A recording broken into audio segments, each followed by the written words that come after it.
Doctor ortho Ayurvedic oil and capsule. अब दर्द भी घुटने टेकेगा। आवारा कुत्तों को खुले में खाना खिलाने वालों के रवैये पर सुप्रीम कोर्ट ने किए तीखे सवाल। कहा, कुत्ते प्रेमी के जज्बात सिर्फ कुत्तों के लिए हैं, इंसान के लिए नहीं है। देश में अनाथ बच्चों के इतने आंकड़े मौजूद हैं, उन पर भी बहस हो। 10 मिनट डिलीवरी नियम पर रोक। ब्लिंकिट ने ऑनलाइन ऑर्डर से 10 मिनट डिलीवरी का नियम हटाया। सरकार के दखल के बाद ऑनलाइन कंपनियों का फैसला। सरकार ने कहा, डिलीवरी बॉय की जान जोखिम में नहीं पड़नी चाहिए। 14 जनवरी को होगा झारखंड बीजेपी के नए चीफ के नाम का ऐलान। रेस में आदित्य साहू का नाम सबसे आगे। अभी झारखंड बीजेपी के कार्यकारी अध्यक्ष हैं आदित्य साहू। महाराष्ट्र में पालघर में बुलेट ट्रेन परियोजना का काम किसानों ने रोका। किसानों ने भूमि अधिग्रहण मुआवजा दिए बिना काम शुरू करने का लगाया आरोप। किसानों ने भूमि अधिग्रहण का मुआवजा देने की मांग। ट्रंप ने फोड़ा एक और टैरिफ बम। कहा, ईरान से व्यापार करने वाले देशों पर लगेगा 25% टैरिफ। भारत भी हो सकता है प्रभावित।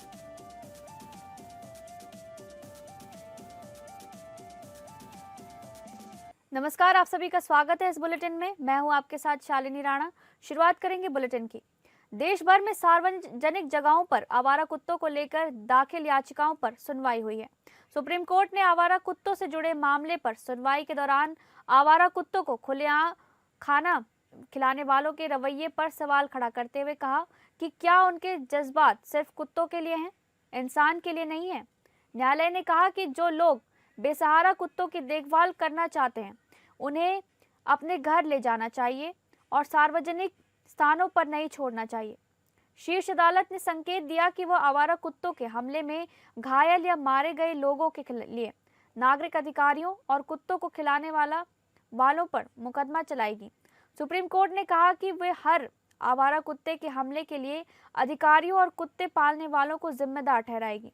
सुप्रीम कोर्ट का कहना है कि राज्य सरकारों को कुत्तों के काटने और हमले की घटनाओं के लिए भारी मुआवजा देना होगा और साथ ही कुत्तों को पालने वालों को भी इसके लिए जिम्मेदार ठहराया जाएगा।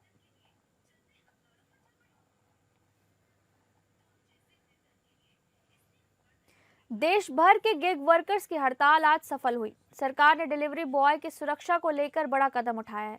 सरकार के दखल के बाद ऑनलाइन ऑर्डर से 10 मिनट डिलीवरी का नियम हटा लिया है।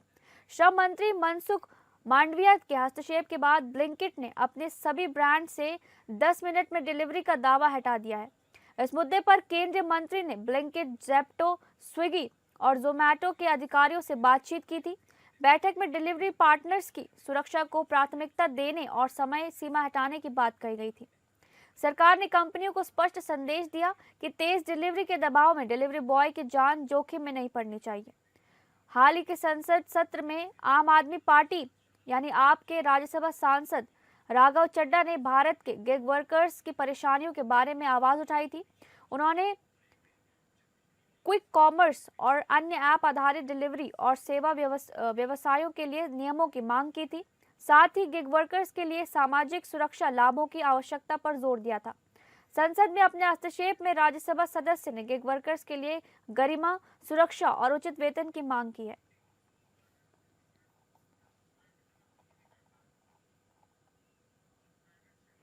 झारखंड में 14 जनवरी को नए बीजेपी प्रदेश अध्यक्ष के नाम की घोषणा की जाएगी, जिसमें आदित्य साहू का नाम सबसे आगे चल रहा है। वे नए अध्यक्ष चुने जा सकते हैं। वो अभी झारखंड बीजेपी के कार्यकारी अध्यक्ष हैं और राज्यसभा के सांसद भी हैं। झारखंड बीजेपी के मुताबिक 13 जनवरी को दोपहर 12 बजे से दोपहर 2 बजे तक प्रदेश अध्यक्ष चुनाव और राष्ट्र परिषद के लिए नामांकन हुआ। 13 जनवरी को ही दोपहर 2 बजे से 3 बजे तक नामांकन पत्र की जांच हुई। 14 जनवरी को दोपहर 2 बजे प्रदेश अध्यक्ष और राष्ट्र परिषद सदस्यों की आधिकारिक घोषणा होगी। भाजपा के राष्ट्र चुनाव अधिकारी डॉक्टर के लक्ष्मण के निर्देश पर प्रदेश चुनाव अधिकारी डॉक्टर प्रदीप वर्मा ने आज रांची स्थित पार्टी कार्यालय में प्रदेश भाजपा अध्यक्ष एवं राष्ट्र परिषद के सदस्यों के चुनाव के लिए कार्यक्रमों की आधिकारिक घोषणा कर दी है। इस मौके पर प्रदीप वर्मा ने एक प्रेस कॉन्फ्रेंस को संबोधित किया। इस दौरान उन्होंने चुनाव प्रक्रिया की विस्तृत जानकारी भी दी।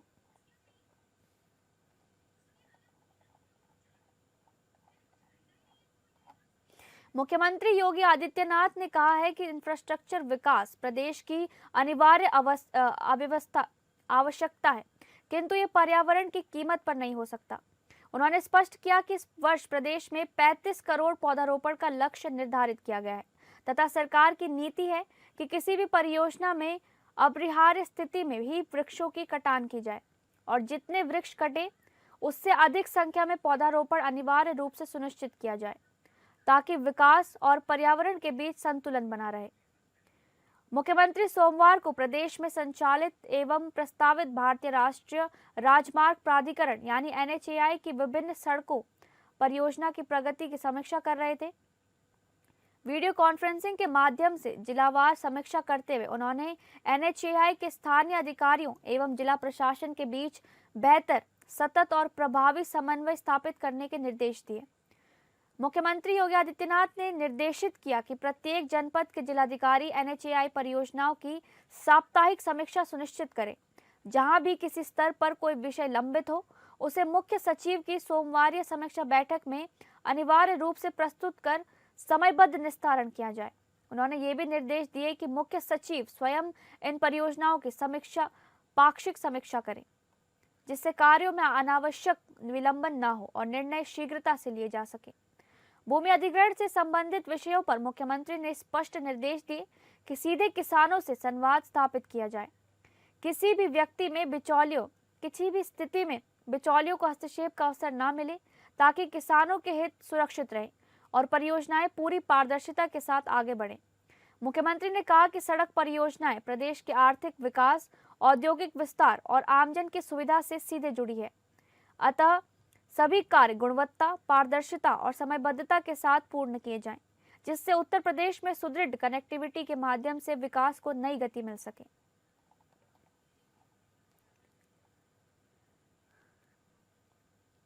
महाराष्ट्र के आगामी निकाय चुनाव के मद्देनजर राज्य चुनाव आयोग ने महायुति सरकार को बड़ा झटका दिया है। आयोग ने लड़की बहन योजना के तहत जनवरी के अग्रिम भुगतान पर रोक लगा दी है, लेकिन दिसंबर 2025 के बकाया भुगतान की अनुमति दी है। इसका मतलब है कि राज्य सरकार 14 जनवरी तक लगभग 2.5 करोड़ पात्र महिलाओं को केवल दिसंबर के लिए 1,500 रुपए की राशि वितरित कर सकेगी। लड़की बहन योजना महाराष्ट्र सरकार की एक प्रमुख योजना है, जिसके तहत पात्र महिलाओं को 1,500 रुपए की मासिक सहायता प्रदान की जाती है। इस योजना को 2024 के राज्य विधानसभा चुनाव में महायुति गठबंधन की जीत में महत्वपूर्ण भूमिका निभाने का श्रेय दिया जाता है।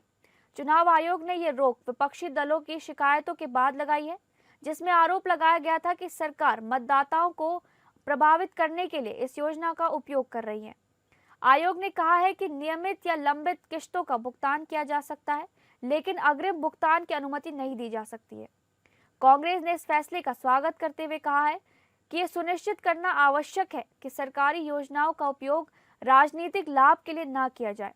कांग्रेस नेता हर्षवर्धन सपकाल ने कहा, हमारी पार्टी योजना के खिलाफ नहीं है, लेकिन मतदान से ठीक पहले 2 महीने की सहायता राशि जारी करना आदर्श आचार संहिता का स्पष्ट उल्लंघन है।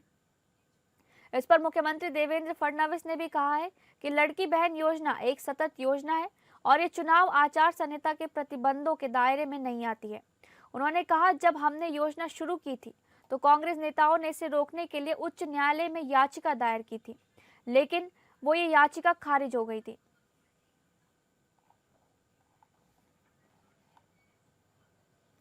महाराष्ट्र के अंबरनाथ में सत्ता संघर्ष चरम पर पहुंच गया है। नगर परिषद के उपाध्यक्ष पद के चुनाव में शिवसेना शिंदे गुट ने एनसीपी यानी अजित पवार गुट के 4 नगर सेवकों को समर्थन से सत्ता स्थापित कर ली है। सदन में हाथ उठाकर कराए गए मतदान में सदाशिव पाटिल उपाध्यक्ष चुने गए। इससे पहले एनसीपी गढ़ नेता अभिजीत करंजुले ने चारों नगर सेवकों को सख्त व्हिप जारी करते हुए चेतावनी दी थी कि उल्लंघन की स्थिति में उनकी सदस्यता रद्द की जा सकती है। वहीं बीजेपी ने पूरी चुनाव प्रक्रिया पर आपत्ति जताते हुए इसे नियमों के खिलाफ बताया और मामला कोर्ट तक ले जाने का संकेत दिया है। चुनाव के दौरान सभागृह में भारी हंगामा हुआ, अश्लील नारेबाजी और धक्का मुक्की की स्थिति बन गई थी, जिसे नियंत्रित करने के लिए पुलिस को हस्तक्षेप करना पड़ा। मतदान में शिवसेना महायुति विकास आघाड़ी को 32 वोट, जबकि अंबरनाथ विकास आघाड़ी को 28 वोट मिले।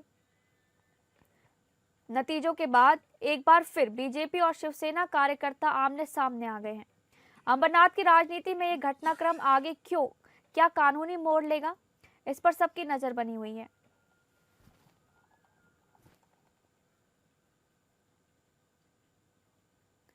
उत्तर प्रदेश में एसआईआर की निगरानी और बेहतर समन्वय के लिए एक हाई प्रोफाइल कमेटी का गठन किया गया है। इसके अलावा कांग्रेस विधानमंडल दल की नेता आराधना मिश्रा मोना, सांसद किशोरीलाल शर्मा, सांसद इमरान मसूद, सांसद राकेश राठौर, सांसद तनुज पुनिया, पूर्व मंत्री नसीमुद्दीन सिद्दीकी को भी शामिल किया गया है। उत्तर प्रदेश कांग्रेस कमेटी के अध्यक्ष अजय राय को इस समिति का संयोजक बनाया गया है। इस टीम में 12 अनुभवी नेताओं को शामिल किया गया है ताकि जमीन पर काम की सख्त निगरानी हो सके। समिति आज से एसआईआर की प्रक्रिया की निगरानी शुरू कर रही है। निगरानी के लिए पहले ही सभी जिलों के कांग्रेस नेताओं को जिम्मेदारी सौंपी जा चुकी है। समिति जिला और शहरी कांग्रेस के नेताओं के साथ समन्वय स्थापित कर जिन लोगों के नाम गलत तरीके से मतदाता सूची से काटे जा रहे हैं, उनके नाम दोबारा सूची में जुड़वाने का कार्य करेगी। उन्होंने बताया कि समिति रोजाना सभी जिलों से एसआईआर की रिपोर्ट लेकर अपने स्तर से उसकी समीक्षा करेगी।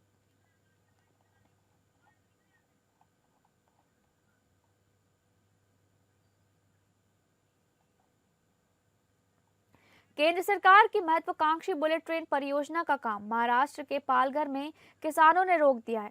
पालघर के शिगांव और हनुमान नगर क्षेत्र के किसान आक्रामक हो गए हैं। किसानों का आरोप है कि भूमि अधिग्रहण का मुआवजा दिए बिना ही काम शुरू कर दिया गया है। बुलेट ट्रेन परियोजना के कार्यस्थल पर एकत्र होकर किसानों ने काम बंद कराया। किसानों के आंदोलन को कुछ स्थानीय संगठनों का भी समर्थन मिला है। किसानों की मांग है कि मुआवजा दिए जाने के बाद ही काम शुरू किया जाएगा।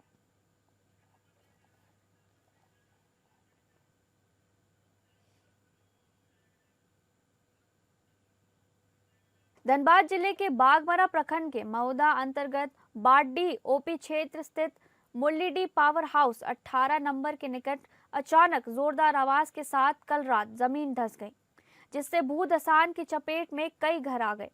इनमें से कुछ पूरी तरह क्षतिग्रस्त हो गए तो कई घरों में गहरी दरारें पड़ गईं। वहीं प्रभावित परिवारों को भारी आर्थिक नुकसान भी हुआ है। स्थानीय लोगों के अनुसार भूधसान के कारण घरों के साथ कीमती सामान जैसे बाइक, गहने, नकदी और अन्य सामग्रियां भी जमीन में समा गईं। स्थानीय ग्रामीणों ने इस घटना के लिए अवैध खनन को जिम्मेदार ठहराया है, जिनका कहना है कि पिछले 3 सालों से क्षेत्र में अवैध उत्खनन का कार्य चल रहा है, जिसके कारण ऐसी घटनाएं बार बार हो रही हैं। इसके अलावा प्रभावित परिवारों ने सरकार से तत्काल मुआवजे और पुनर्वास की मांग की है। बिहार की राजधानी पटना में एक बार फिर कानून व्यवस्था और महिला सुरक्षा पर गंभीर सवाल खड़े हो गए। जहानाबाद की रहने वाली एक 18 साल की मेडिकल की मेधावी छात्रा जो अपनी आंखों में डॉक्टर बनने का सपना लेकर पटना आई थी, आज उसकी लाश घर लौट रही है। पटना के मुन्ना चौक स्थित शंभू गर्ल्स हॉस्टल में रहने वाली इस छात्रा की मेदांता अस्पताल में इलाज के दौरान मौत हो गई। लेकिन ये केवल एक मौत नहीं बल्कि एक गहरा रहस्य बन गया है, जिसमें हॉस्टल मालिक, पुलिस प्रशासन और निजी अस्पतालों के डॉक्टरों की भूमिका संदेह के घेरे में है।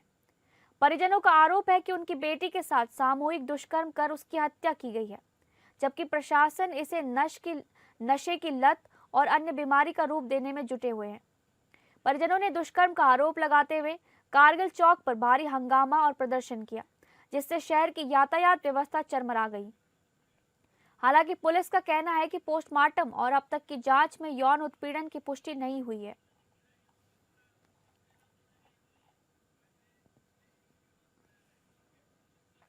नर्मदापुरम के पीलीखंती इलाके में मां और बेटी की बेरहमी से हत्या के मामले में कोर्ट ने अपना फैसला सुना दिया है। इस जघन्य हत्याकांड में आरोपी जीतू जरिया को दोहरे आजीवन कारावास की सजा सुनाई गई है। साथ ही उस पर 5,000 रुपए का अर्थदंड भी लगाया गया है। ये घटना 20 अप्रैल 2025 की शाम की है, जिसने पूरे शहर को झकझोर कर रख दिया था। आरोपी जीतू ने मकान विवाद को लेकर पूजा और उसकी बेटी पल्लवी पर कुल्हाड़ी से हमला कर दिया था। एक महिला का शव घर के आंगन में मिला था, जबकि दूसरी का शव कुछ दूरी पर गली में पड़ा हुआ मिला था। दोनों की मौके पर ही दर्दनाक मौत हो गई थी। कोतवाली पुलिस ने पूरे मामले की गंभीरता से जांच करते हुए आरोपी को गिरफ्तार किया और न्यायालय में चालान पेश किया। मामले में 23 गवाहों के बयान दर्ज किए गए, जिसके आधार पर कोर्ट ने आरोपी को दोषी मानते हुए सख्त सजा सुनाई है।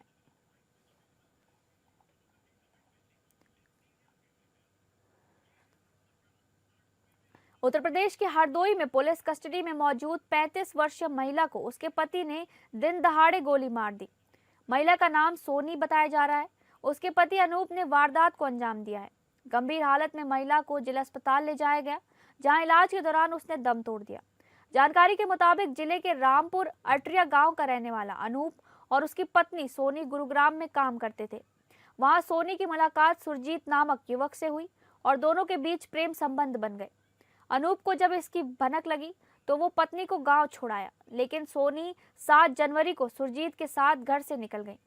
अनूप ने इस मामले में सुरजीत के खिलाफ एफआईआर दर्ज कराई थी। अनूप ने आरोप लगाया था कि सोनी अपने साथ जेवर और 35,000 रुपए नकद ले गई है। पुलिस ने कार्रवाई करते हुए सोनी को रविवार को बरामद किया था। सोमवार सुबह उसे कोर्ट में पेश करने की तैयारी चल रही थी। सुबह करीब 10:45 पर एक महिला कांस्टेबल सोनी को थाने की कैंटीन की ओर ले जा रही थी। वहां सोनी के परिजन और पति अनूप उसे घर ले जाने के लिए समझाने आए थे, लेकिन पत्नी सोनी अपने प्रेमी सुरजीत के साथ रहने को अड़ी रही।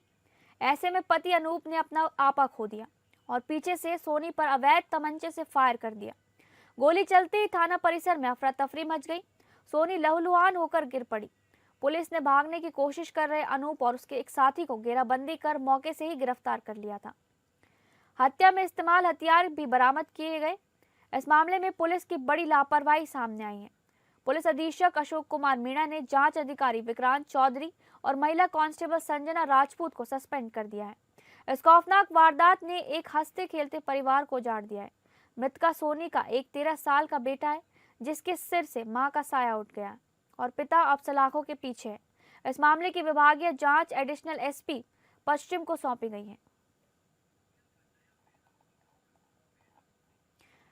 मुरादाबाद के थाना मजौला क्षेत्र में एक नाबालिग लड़की के साथ दुष्कर्म करने और उसकी अश्लील वीडियो बनाकर धर्म परिवर्तन का दबाव बनाने के मामले में युवती की मां और दूसरे समुदाय के युवक सहित कुल 6 लोगों के खिलाफ गंभीर धाराओं के तहत मुकदमा दर्ज किया गया है।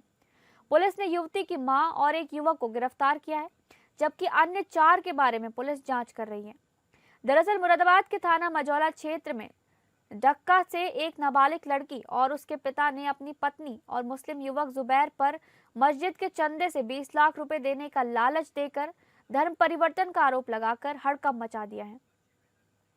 16 साल की पीड़िता का आरोप है कि उसकी मां ने जुबैर नाम युवक से मिलकर उसका बलात्कार करवाया और उस पर धर्म परिवर्तन का दबाव बनाया। आरोप यह भी है कि दुष्कर्म करके उसकी अश्लील वीडियो बना ली गई और 1 साल से लगातार उसका शोषण करता आ रहा था। जब इसका विरोध किया गया तो उसके छोटे भाइयों को मारने की धमकी दी गई। पीड़िता के पिता का सीधे तौर पर आरोप है कि जुबैर ने पहले ही उसकी पत्नी को फंसाया और फिर उसकी 16 साल की नाबालिग बच्ची के साथ भी डरा धमका कर दुष्कर्म किया और अब पूरे परिवार पर धर्म परिवर्तन का दबाव बनाया जा रहा था और कहा गया कि अगर वो परिवार सहित धर्म परिवर्तन कर लेते हैं तो उन्हें मस्जिद के चंदे से 20 लाख रुपए भी दिए जाएंगे, जिसके बाद उसने पुलिस में शिकायत दर्ज कराई है। वो चाहते हैं कि आरोपियों के खिलाफ कड़ी से कड़ी कार्रवाई होनी चाहिए। वहीं इस मामले में जानकारी देते हुए एसपी सिटी कुंवर रणविजय सिंह ने बताया कि मुख्य आरोपी जुबैर और पीड़िता की मां को गिरफ्तार कर लिया गया है। अन्य 4 के बारे में छानबीन की जा रही है।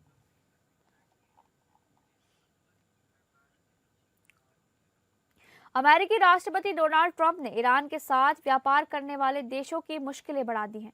डोनाल्ड ट्रंप ने अपने सोशल मीडिया प्लेटफॉर्म पर पोस्ट कर कहा, ईरान के साथ व्यापार करने वाले किसी भी देश को तत्काल प्रभाव से अमेरिका के साथ किए जाने वाले सभी प्रकार के व्यापार पर 25% का टैरिफ देना होगा। डोनाल्ड ट्रंप ने अपने आदेश को अंतिम और निर्णायक बताया। ट्रंप के इस फैसले के चलते ईरान पर दबाव बढ़ने की आशंका जताई जा रही है। भारत ईरान का तीसरा सबसे बड़ा व्यापारिक साझेदार है, इसलिए भारत के अमेरिकी निर्यात पर यह टैक्स लगेगा। अभी तक इस पर अमेरिकी सरकार ने तस्वीर साफ नहीं की है। बहरहाल पहले से ही भारत पर रूस से तेल खरीदने के लिए 25% टैरिफ था। अगर ईरान के साथ कारोबार पर भारत पर भी टैरिफ लगता है तो अब ये 50% हो सकता है। ऐसे में इससे भारतीय उत्पाद अमेरिका में महंगे हो जाएंगे, निर्यात घटेगा और अर्थव्यवस्था पर बोझ पड़ेगा। ईरान से आयात भी प्रभावित हो सकता है।